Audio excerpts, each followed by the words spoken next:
Pokemon are considering price raises for their games. Black Ops 1 and Black Ops 2 PlayStation ports are finally out, and we finally get to see the bloodbath that Xbox caused. Welcome to this week's Nerd Roundup hosted by the Nerd Factory. I'm Jake. Let's catch you up.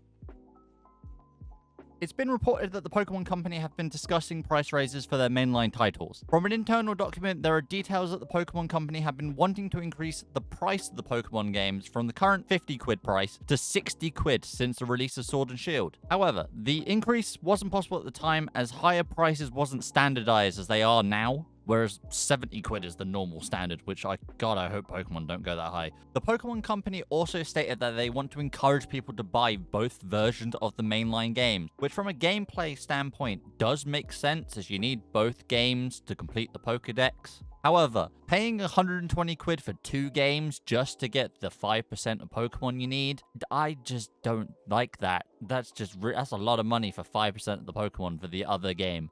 Which again, doesn't really matter because really, with the internet existing, you can find someone to trade with. Let's be real. Someone will trade you those Pokemon for the Pokemon that you have that they don't. Like, why would you spend an extra 60 quid to get that? Also, this isn't adding in the DLC expansion that is normally 30 quid, so you're looking at 150 quid all in all, which for a gameplay experience, 150 quid is a lot. Not a lot of people can currently do that at the moment. The last Pokemon game to release was Pokopia, and Pokopia was 60, but then again, it's not a mainline title, so it's kind of, in my head, it was okay for 60 because it is a very good game. Again, that doesn't include the DLC that they then announced, which I think is also 25 or 30. So again, still kind of in that ballpark of it's actually not a bad price. However, talking about buying both games, the report did go into how many players bought both editions for Sun and Moon, Ultra Sun and Moon, and the Let's Go games. So it's a little bit old in terms of data. It was actually higher than I expected. In the first 15 weeks of sales,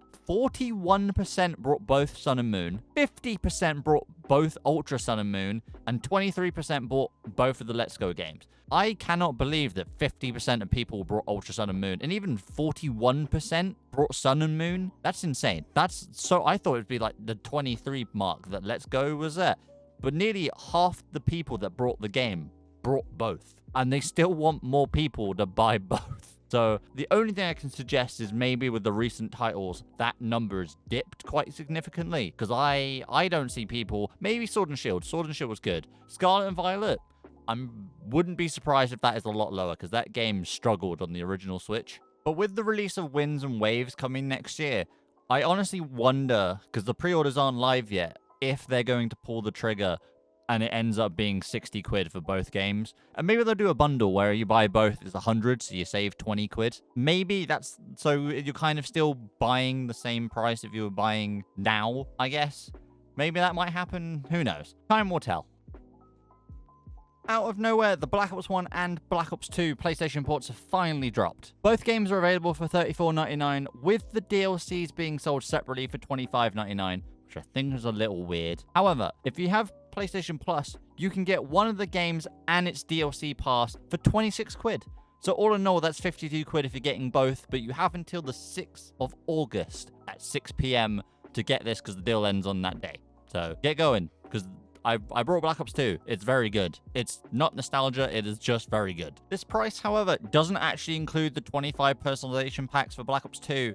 They include the Weaponized 115 and Cyborg, and my personal favorite, Bacon. The 5 calling card packs for the countries, so you can rep whatever country you like, and the extra slot packs. All of them are free. There's just a download called the Ultimate Customization Pack, and you can just download it for free. And they give it all of you. You can use it all, which is great, because I get to use all the camos and stuff that I wasn't able to buy when I was playing it back in the day. I literally brought Bacon. I think it was Bacon. Yeah, I literally think Bacon was the only one that I brought, because I don't think Weaponized 115 was out yet, because that was like later. However, there have been some issues with these ports. For like Black Ops 1, for instance, it looks like they ported the version before the sniper patch, which when the game released it, there was massive inconsistencies when aiming for quickscoping or just aiming in general for shooting, where you could be pinpoint on a player and the bullet would just miss, which is frustrating. And that's a lot of complaints at the minute is, hey, my sniper isn't shooting when I'm aiming at the guy, and the guy should be dead, but he's not dead. What's happening? And for Black Ops 2, when players leave a lobby, it doesn't refill. So you kind of have to leave the lobby to then go find a new one that may not have the players in. So you got to leave that one to go back in. And there's a lot of issues with host migration because as it's a port and they didn't add dedicated servers, a player in your game is the host. So if they have terrible internet, the game's gonna run poorly. If they have good internet, it's gonna be great. But there's also an issue of if the host is on the other team that's getting smashed, they're gonna leave and it might pick the person on the same team and they leave. So you might have like 5 host migrations a game if one team is just running the show, which is cheaper for Activision to not have dedicated servers for this, but it does cause issues in game. And it also doesn't help that for both games, DLC owners are having separate lobbies from non-DLC owners, which is a little bit of an issue. And since there's no, well, at the time there was no cross-generation, so PS4 couldn't play with PS5 unless you invited them in a party. There were 4 different matchmaking settings for this, which is why players are so spread out. However, they did just fix this where they have changed where cross-gen matchmaking is enabled, and players, whether they own the DLC or not,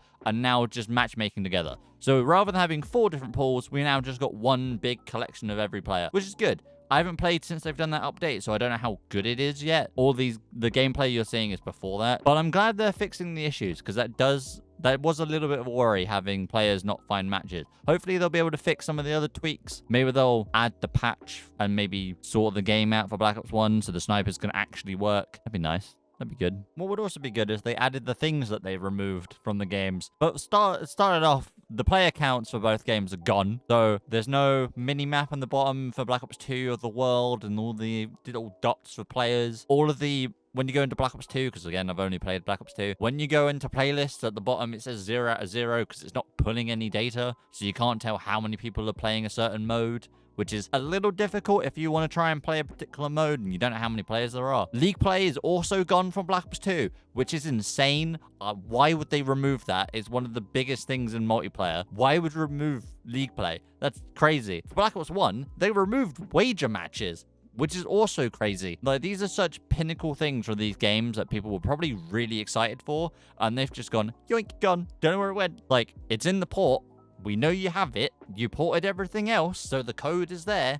Why are you not adding it in? For me, I feel like they might add it as a patch or a DLC when numbers get a little low. Maybe they're doing that. I don't think they are, but maybe. I'm trying to be hopeful because I'd really like to play League play.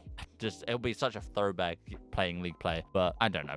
But anyway, at some point I hope they're added in. But the ports at the moment have more players than Black Ops 7 has combined on all platforms. And that's just PlayStation ports, which is actually insane. And it's also above GTA in spots 1 and 2 in the PlayStation Store, which is also pretty nuts. I just hope that people just keep having fun with the games, and Treyarch and Activision see it and they go, actually, maybe we should add a few things. Like, they might add FOV, they might add the things they removed, they might even add 120 FPS, because at the moment I think it's 1080p 60. I think it's definitely 1080p because it originally was like 608 or something is what I saw about Xbox, because Xbox didn't get any of this stuff. They're still playing the 360 version. But I'm hoping that they can add all this stuff and they'll see all the players and that people want to play these games and they'll add a few stuff in, which would be nice. It'd be cool because the current generation of COD ain't it compared to these.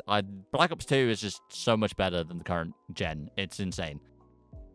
Yep, it happened. Xbox did the bloodbath that I reported on last week, and yeah, it was bad. Xbox CEO Asha Sharma released an internal email she sent to all staff members at Xbox on Twitter, which stated, "We are beginning the most significant restructure in Xbox history. After careful consideration, I've made the difficult decision to reduce our team by approximately 3,200 throughout fiscal year of 27. This will include approximately 1,600 roles elimination today, and in addition, 4 studios will leave Xbox to new management. Of these 4 studios, Xbox did allow both Double Fine and Compulsion Games to go independent, while Undead Labs and Ninja Theory have been put under new management away from Xbox. Undead Labs have also stated that State of Decay 3 is still in development. However, reports state they are not required to release it on Game Pass, so time will tell if they do that or not. Who knows? Sharma also stated that some parts of the company had 14 layers of management, which is actually nuts. However, over the fiscal year, they will be reducing that to a max of 5 layers, and in some cases 3, which makes way more sense. Bethesda have also been caught in this bloodbath. Bethesda Game Studios got hit with 50 layoffs, which reportedly have hurt morale pretty bad. It was reported that they lost a great deal of experience and knowledge with these layoffs, including a developer who's been with the company since Morrowind. For those that don't know, Morrowind, which is Elder Scrolls 3, came out in 2002,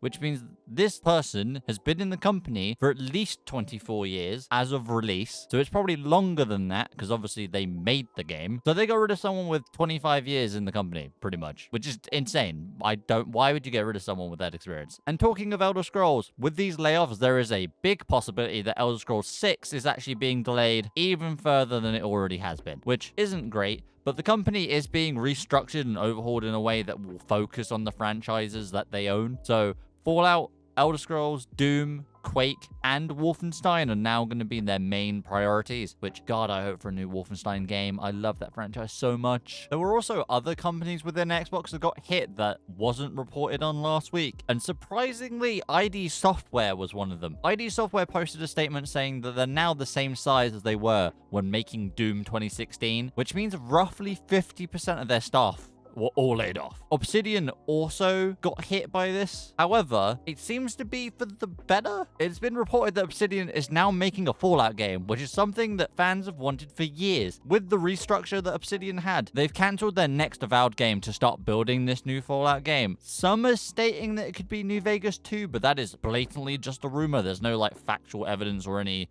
valid sources that are saying that. But the game's development is being led by New Vegas director Josh Sawyer. So I don't know, it's possible, who knows? But all in all, this was not good. I think in the long run, once Sharma's restructured everything, it might be good, but the layoffs are insane. That 3,200 people in a year just gone like that is just not okay. Now you're caught up. Can the gaming industry, for once, just do something really good? Every week, PlayStation and Xbox are fighting each other to see who can do the worst possible thing, and they keep upping it every week. I swear if next week has something else that one of them does, I swear, just do something cool for once. Come on, man. It just sucks. But as always, don't forget to like and subscribe, as you'll be getting a Nerd Roundup every Monday at 6 p.m. UK time. If you have any suggestions on what you'd like to see or anything you'd like to say, comment down below and I'll try and respond as soon as I can. Other than that, I'll see you next week.